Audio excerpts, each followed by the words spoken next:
Você sabe que existem algumas pessoas que tentam desacreditar a autoridade da Bíblia para eles poderem dizer a bobagem que eles querem dizer, não é? Então, se a Bíblia não merece crédito, então ela não tem autoridade, eu posso dizer aquilo que eu quero. Outros tentam desmerecer a Bíblia, porque se a Bíblia não tem autoridade, então ela não tem autoridade para corrigir o estilo de vida deles, não é? Então isso acontece muito.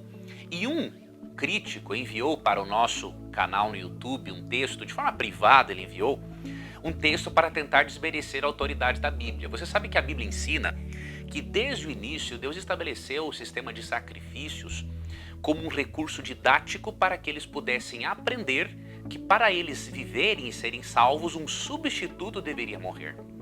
E quando nós vamos para João 1:29, 1 Coríntios 5, verso 7, aprendemos que todo o sistema sacrificial de animaizinhos simbolizava o sacrifício supremo realizado por Jesus Cristo. Só que um texto nos foi enviado para tentar desmerecer a Bíblia, para tentar mostrar que a Bíblia se contradiz. E esse texto é Jeremias 7:22, ó. Porque nada falei a vossos pais no dia em que os tirei da terra do Egito, nem lhes ordenei coisa alguma acerca de holocaustos ou sacrifícios. Aí o crítico disse o seguinte: você está vendo? A Bíblia se contradiz, não é? Ela fala no sistema sacrificial, mas aqui é dito que quando Deus tirou eles do Egito, e Deus não deu nenhum sistema sacrificial para eles. Porém, raramente um cético sabe estudar a Bíblia contextualmente, porque se ele o fizesse, ele não teria esse tipo de argumento que, na verdade, é extremamente absurdo.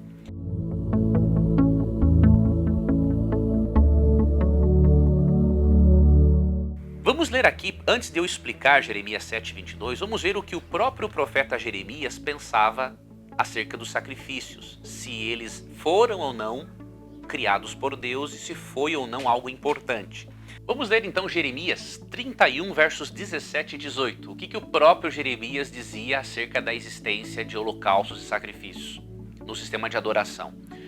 Porque assim diz o Senhor: nunca faltará a Davi homem que se assente no trono da casa de Israel, nem aos sacerdotes levitas faltará homem diante de mim para que ofereça holocausto, queime oferta de manjares e faça sacrifícios todos os dias.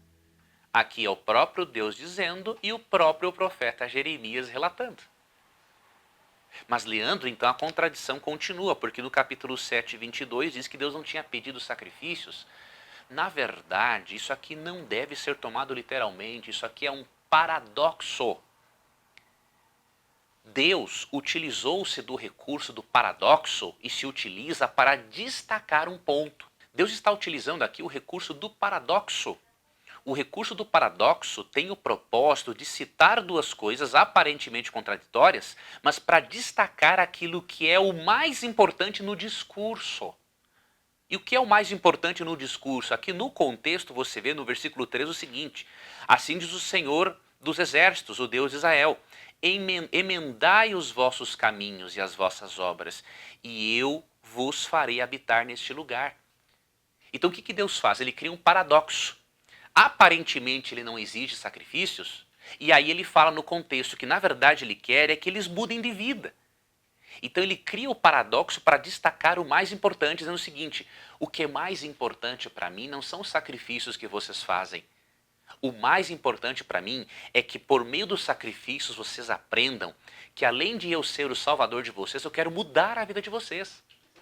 Em Isaías 1, do verso 13 em diante, é dito a mesma coisa. Deus diz que ele prefere a obediência no lugar de sacrifícios. Ele não é contra o sistema sacrificial, ele só está fazendo um paradoxo para mostrar que mais importante do que os sacrifícios é a obediência. E você vê na Bíblia aqui outros exemplos de paradoxos, que é um recurso didático utilizado para destacar um ponto principal. Vou lhe dar aqui mais alguns exemplos. José também fez uso de um paradoxo para destacar uma verdade importante. Vamos ler aqui Gênesis capítulo 45, versículo 8. Assim não fostes vós que me enviastes para cá, e sim Deus, que me pôs por pai de Faraó e senhor de toda a sua casa e como governador em toda a terra do Egito. Veja, aqui ele está fazendo uso de um paradoxo. Ele parece estar contradizendo Gênesis, quando Gênesis afirma que foram sim os irmãos de José quem o venderam para aqueles andantes ismaelitas, né? Para aqueles viajantes mercadores. Só que aqui ele diz que foi Deus.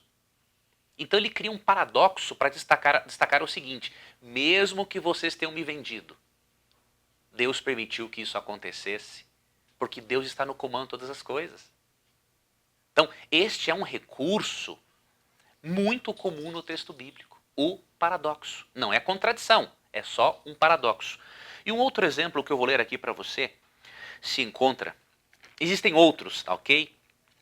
Mas eu vou ler aqui para você um exemplo de Jesus em Lucas, capítulo 14, versículo 26, que diz assim: Se alguém vem a mim e não aborrece a seu pai e mãe, e mulher, e filhos, e irmãos, e irmãs, e ainda sua própria vida, não pode ser meu discípulo. Jesus é o criador da família. Em Efésios 5, 21 em diante, os maridos são incentivados a amarem as esposas como Cristo ama a igreja. Agora, por que ele fala aqui para aborrecer a família? Aqui é um paradoxo. Ele está ensinando a amar menos, né? Quem não amar menos a família do que a mim não pode ser meu discípulo. Porque existem muitas vezes momentos em que os familiares vão ser contra você me seguir. Então você vai ter que amar mais a mim do que a sua família. Ele não está aqui ensinando a menosprezar a família. Ele faz um paradoxo, apresenta um paradoxo para ensinar o quê? Que Cristo é mais importante do que qualquer outra pessoa.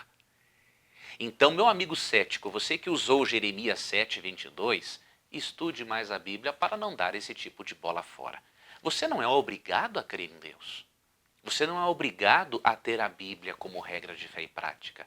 Mas você precisa ter um mínimo de cultura e coerência e entender aquilo que o texto bíblico realmente diz, para você não sair por aí dizendo que a Bíblia tem contradições simplesmente pela sua falta de critérios no estudo da Bíblia. A Bíblia é a perfeita palavra de Deus, escrita no imperfeito sotaque humano. E eu lhe garanto, se você der uma oportunidade para Deus lhe convencer racionalmente e emocionalmente que a Bíblia é a palavra dele, a sua vida vai mudar significativamente. Se você estiver disposto a permitir que a lógica de Deus molde a sua lógica humana, falha e pecadora, você vai encontrar mais prazer na vida, você vai entender a vida de uma outra perspectiva, a vida vai assumir a vida vai ter mais lógica, mais sentido e mais significado para você. Espero contar aí com a sua companhia em outros vídeos, né? Pretendo gravar outros vídeos sobre o ceticismo, mas vamos seguir aqui cada passo por vez. Nós estamos aí preparando para você agora um seminário sobre o tormento eterno, mostrando que a Bíblia não ensina o tormento eterno dos ímpios.